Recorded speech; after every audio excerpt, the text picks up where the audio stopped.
গীতা কখন পড়তে হয়, জীবনের কোন পর্যায়ে গীতা পড়া উচিত, কিভাবে এই অশান্ত মনকে শান্ত করা যায়, এই ভিডিওটির মাধ্যমে আমরা সব কিছু আলোচনা করব। বন্ধুরা, মনোযোগ সহকারে শুরু থেকে শেষ পর্যন্ত ভিডিওটি দেখার অনুরোধ রইল। ভারতীয় দর্শনের অমূল্য রত্ন ভগবদ্ গীতা শুধুমাত্র একটি ধর্মগ্রন্থ নয়, এটি এক গভীর জীবনবোধের শিক্ষা গ্রন্থ। যুগ যুগ ধরে মানুষের আত্মিক জিজ্ঞাসা, নৈতিক দ্বন্দ্ব এবং কর্মপথের দিশা খোঁজার পথপ্রদর্শক হিসেবে গীতা অদ্বিতীয় স্থান অধিকার করে এসেছে। তবে অনেকেই প্রশ্ন করেন, এই মহাগ্রন্থ পড়ার সঠিক সময় কখন? সকাল না রাত, দুঃসময় না সুখের সময়, কৈশোর বয়সে না প্রৌঢ়ত্বে? এইসব প্রশ্নের উত্তর একমাত্র ঘড়ির কাঁটার মধ্যে সীমাবদ্ধ নয়, বরং তা ব্যক্তির চেতনা, জীবন দৃষ্টিভঙ্গি এবং আত্মসন্ধানের উপর নির্ভর করে। এই রচনায় আমরা চেষ্টা করব বিষয়টি নিয়ে বিশদ পর্যালোচনা করতে। ভগবদ্ গীতার সময় ও কাল ছাড়িয়ে এক চিরন্তন বাণী। প্রথমেই এই সত্যটি স্বীকার করা প্রয়োজন যে ভগবদ্ গীতা কোনো নির্দিষ্ট সময়ের জন্য রচিত হয়নি। মহাভারতের প্রেক্ষাপটে শ্রীকৃষ্ণ কর্তৃক অর্জুনকে উপদেশ দেওয়ার মাধ্যমে এই জ্ঞানচর্চার সূচনা হয়, যা আজও প্রাসঙ্গিক এবং চিরন্তন। সময় গীতার এই জ্ঞানকে ধ্বংস করতে পারে না।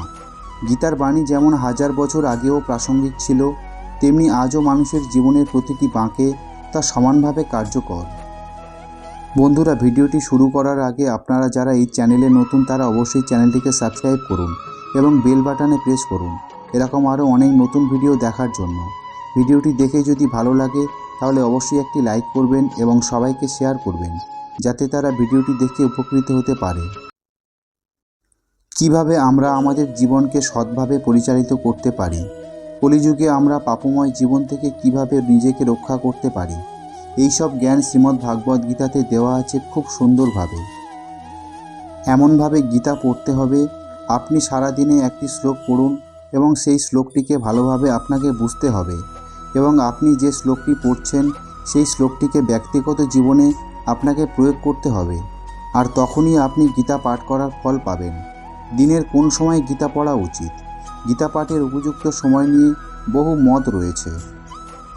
কেউ বলেন ভোরের দিকে পড়া উত্তম, আবার কেউ বলেন রাতে ঘুমোতে যাওয়ার আগে পড়া ভালো। এখানে আমরা সময় অনুযায়ী বিশ্লেষণ করব।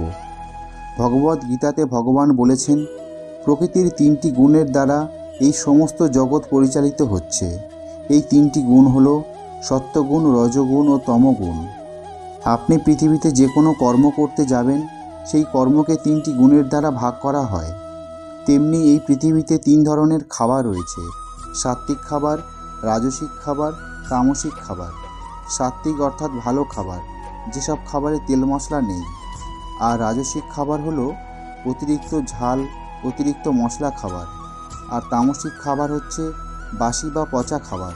তেমনি সাত্ত্বিক, রাজসিক, তামসিক এইভাবে পৃথিবীতে বিভিন্ন রকমের কর্ম রয়েছে, সেগুলিকে 3টি ভাগে ভাগ করা হয়েছে।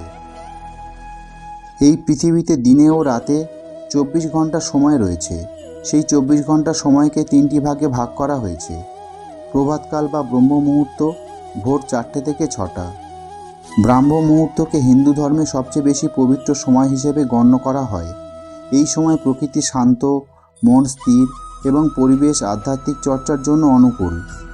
গীতার মতো গভীর দার্শনিক পাঠ এই সময় করলে তা মন ও হৃদয়ে গভীরভাবে অনুরণিত হয়।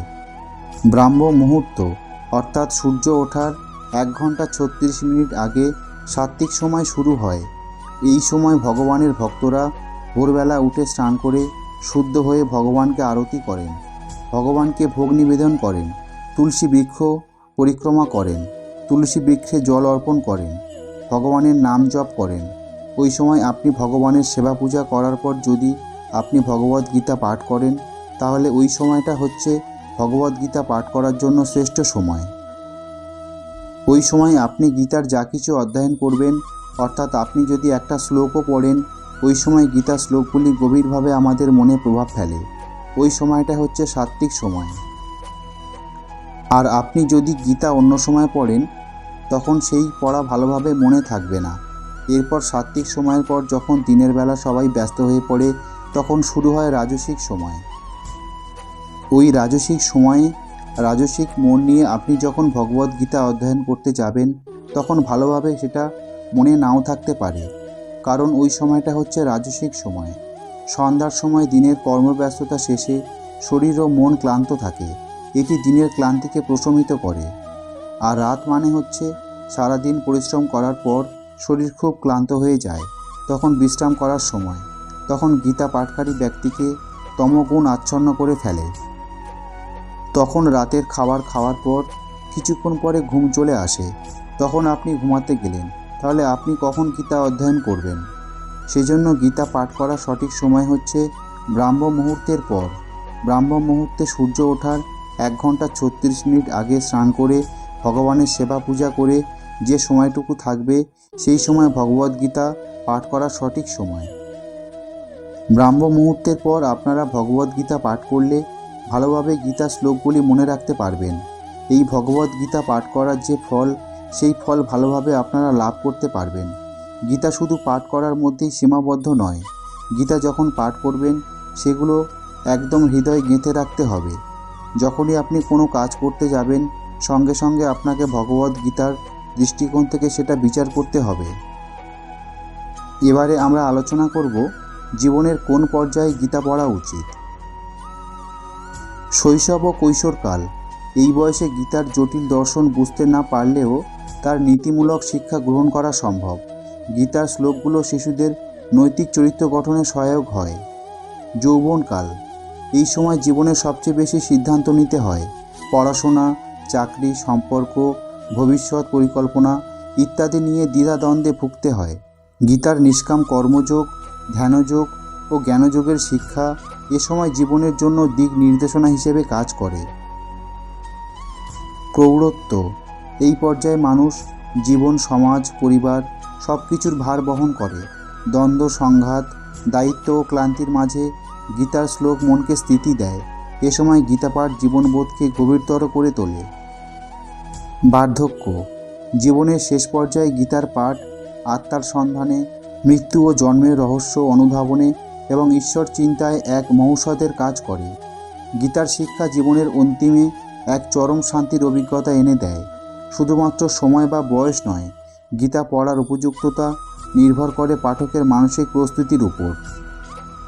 যদি মন অস্থির থাকে, চিত্ত বিভ্রান্ত হয়, তবে গীতার বাণী হৃদয়ে সঞ্চারিত হতে পারে না। গীতার জ্ঞান গ্রহণের জন্য শ্রদ্ধা, বিনয়, তপস্যা ও সাধনার প্রয়োজন।